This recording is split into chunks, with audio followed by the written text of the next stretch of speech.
Dewan Hakim yang terhormat, Dewan Hakim yang terhormat, Dewan Hakim yang terhormat, izinkanlah saya meralat ucapan jaksa.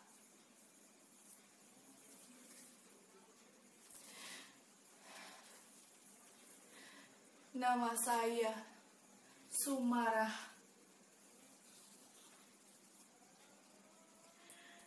Menjadi budak, menjadi buruh, dan babu adalah pilihan hidup saya. Bertahun-tahun saya menjilati kaki orang. Bertahun-tahun saya merangkak dan hidup di bawah kaki orang. Bertahun-tahun saya tahan mulut saya lipat lidah saya. Karena kalau saya bicara, artinya bencana. Bencana untuk perut saya, untuk perut Simbok, dan bencana pula untuk para majikan saya. Maka Dewan Hakim yang terhormat, izinkanlah kali ini saya mendongak dan membuka mulut saya. Jangan ditanya dan jangan dipotong, karena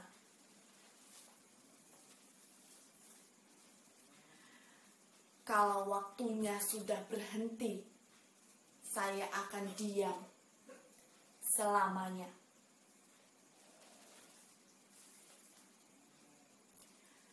Sejak kecil, saya tak pernah berani untuk mendongakkan wajah saya. Apalagi di Karangsari, desa tempat saya dilahirkan. Orang-orang Karangsari membuat saya gugup. Semua itu bermula ketika saya duduk di bangku madrasah.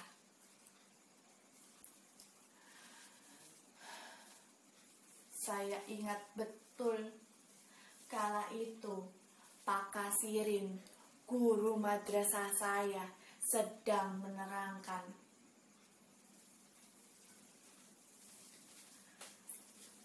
Pembunuhan para jenderal itu dilakukan oleh sekelompok orang-orang keji yang bernama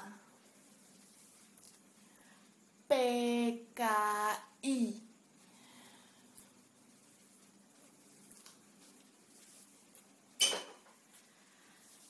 PKI itu benar-benar biadab.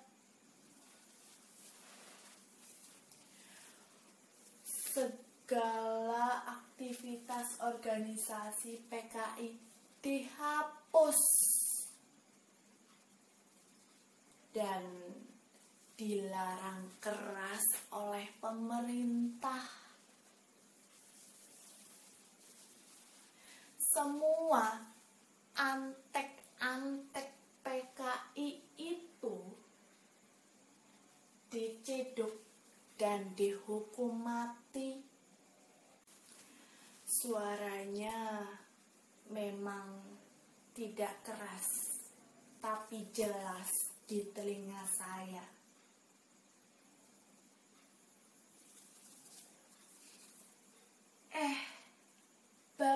namanya si Sumara itu kan PKI. Lah, masa iya? Ya bener toh, sekarang aja ada di mana?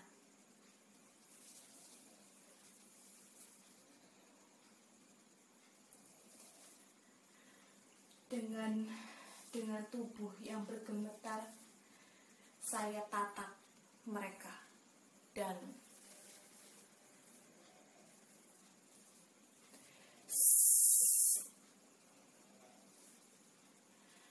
anaknya PKI menoleh ke sini. Kata siapa? Kata siapa? Bapak saya PKI. Kata siapa si Solimin PKI? Kata siapa? Bapak saya bukan PKI.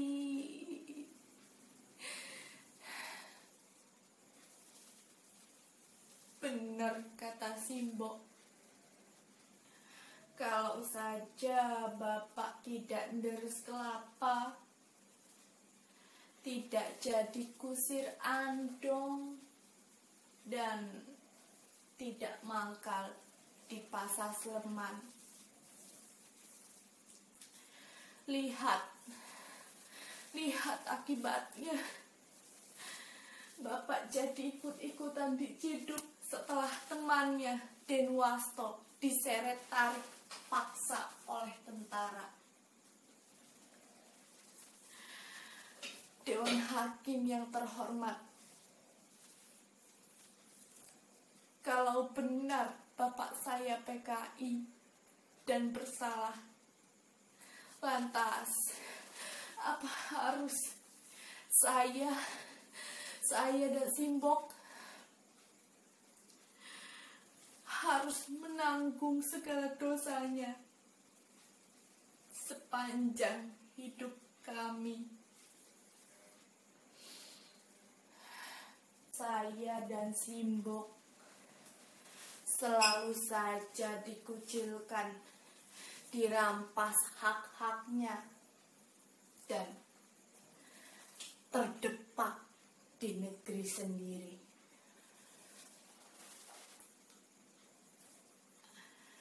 Suatu ketika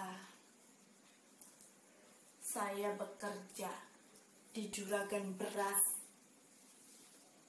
Juragan beras itu bernama Bujurwati. Di sana saya berkenalan dengan seorang laki-laki tampan sekali.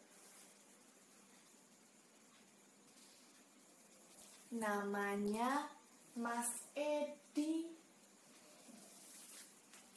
Mas Edi itu tentara.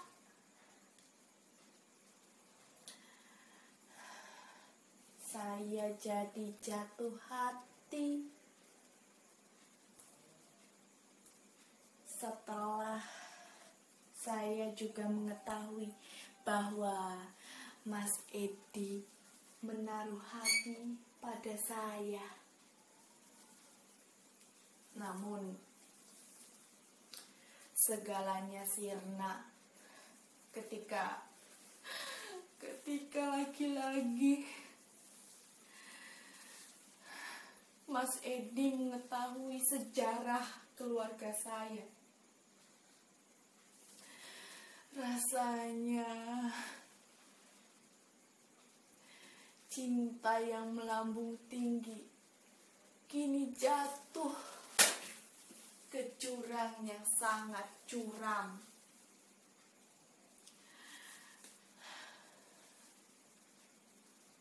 Rasanya saya ingin lari dari bayangan-bayangan Bapak.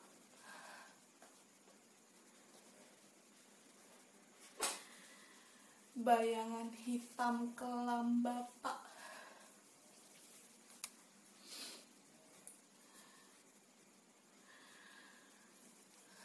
Mas Edi mundur perlahan-lahan ketika mengetahui itu semua. Sumarah kandas sebagai tentara haram jadah apabila memiliki istri yang keluarganya itu berlatar belakang PKI. Bayangan-bayangan bapak saya telah mengunci hidup saya. Namun berkat seorang lurah, saya mendaftar TKW.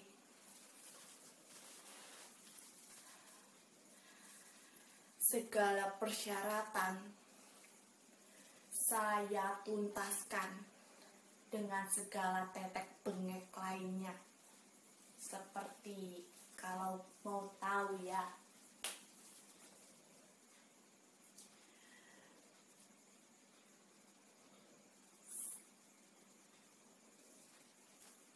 biaya di kelurahan, di snaker, dan kantor imigrasi, segalanya mudah. Segalanya mudah dengan uang.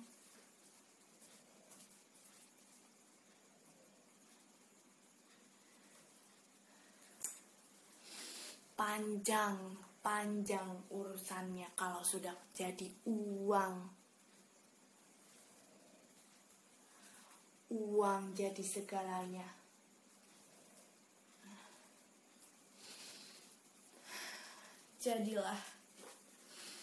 Jadilah saya Sumarah dengan NEM SMA predikat tertinggi,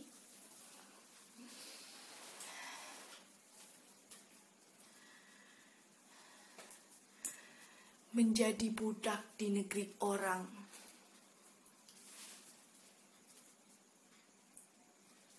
Kosinus tangen dan sin berubah menjadi mesin cuci. Archimedes berubah menjadi alat setrika.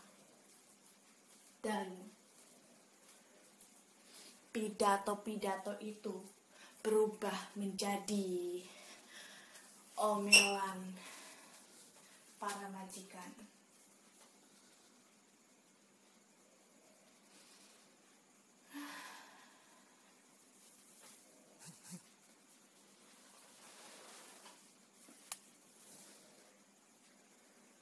Oh, mana cerita Pak Kasirin, guru madrasah saya, yang berkata, pribadi bangsa Indonesia itu budi luhur, gotong royong, Bhinneka Tunggal Ika.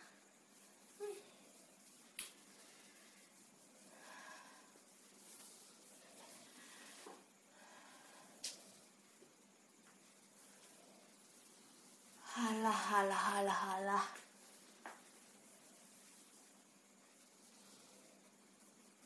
Ternyata segalanya mudah karena uang saja.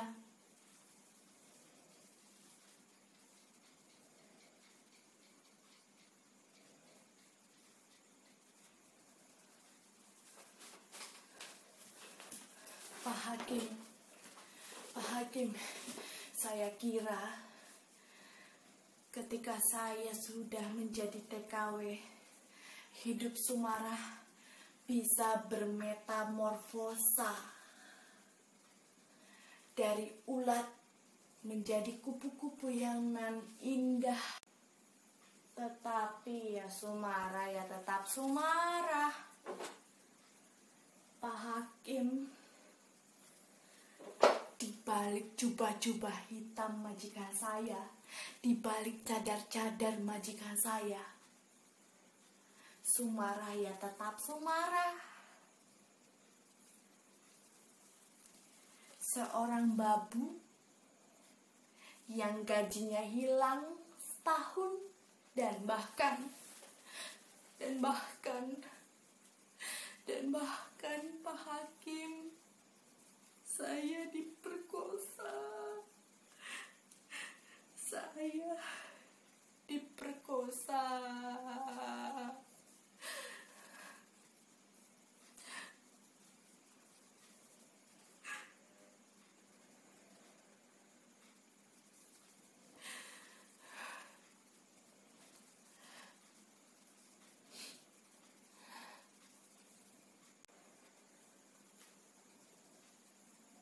Namun, saya harus berani mendongakkan wajah dan meludahi orang yang menganggap saya Sumarah. Sebentar.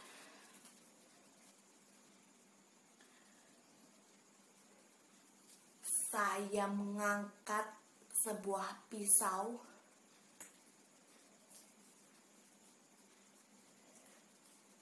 untuk kemudian saya tancapkan mata pisau ini ke jantung hatinya.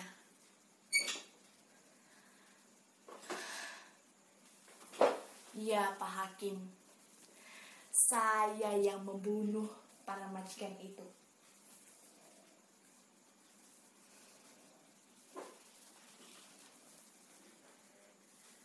Semuanya saya tahu, segala resiko pasti ya harus ada akibatnya toh.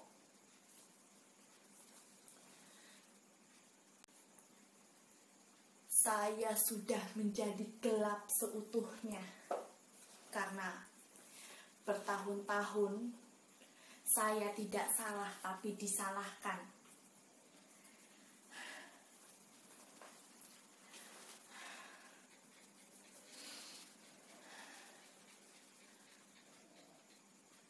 Saya sekarang sudah berani berbuat salah yang sesungguhnya.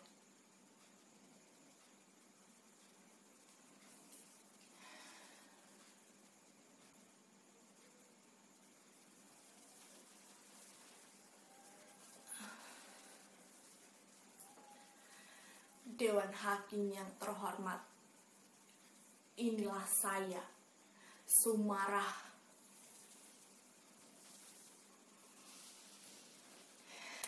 Yang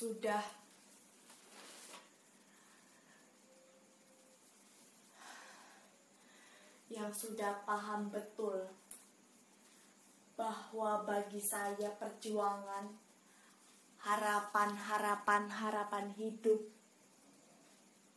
penderitaan, semuanya butuh keberanian.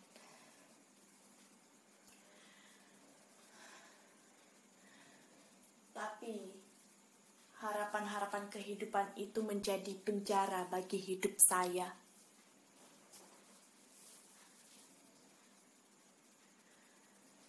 Tidak. Sekarang saya bebas dari penjara itu. Saya bebas dari segala harapan. Hidup saya yang penuh dengan ketakutan itu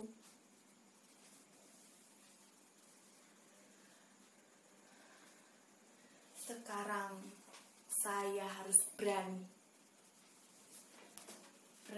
menanggung jawab, karena bagi Bagi saya hidup adalah keping logam. Sekarang kepingan kematian yang telah terbuka di tangan saya, yang harus saya jalani dengan berani, senang, sedih, atau apalah itu akibatnya. Saya Sumarah siap dihukum mati.